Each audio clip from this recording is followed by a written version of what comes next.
Angel Lanier, age 12, was found tied to a tree, sexually assaulted, and murdered.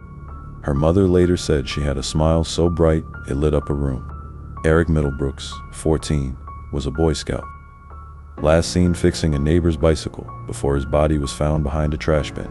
Latanya Wilson, 7, was abducted from her own bedroom window.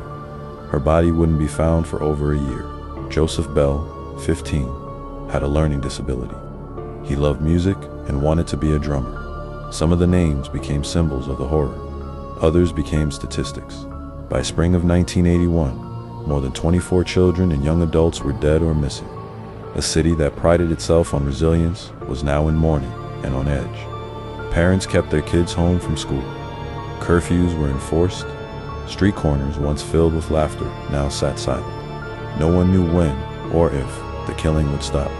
But behind the scenes, the FBI was watching the rivers, combing the fiber evidence and listening. The killer was getting sloppy, and the trap was about to close. The River Watch. By the spring of 1981, the FBI's fiber analysis had become the investigation's only tangible lead. Agents noticed that many of the victims, bodies particularly the older teens, had been found in or near water.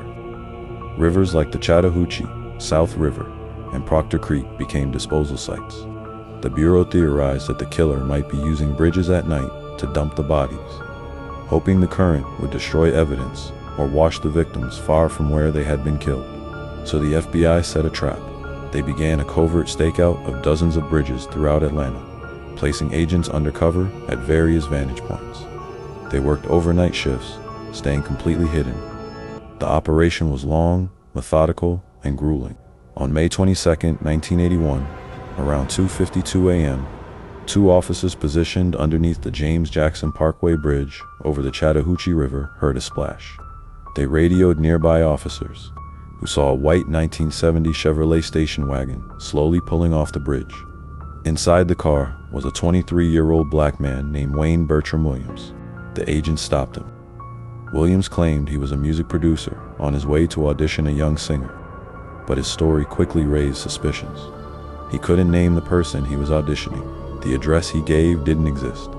His clothes were covered in dog hairs and fibers, and he was driving alone at 3 a.m. in a high-crime area during a citywide curfew. They let him go that night, but they had found their suspect. 2 days later, the body of Nathaniel Cater, 27, was pulled from the river near the bridge. He had last been seen with Wayne Williams. The FBI's manhunt had found its target. A name emerges: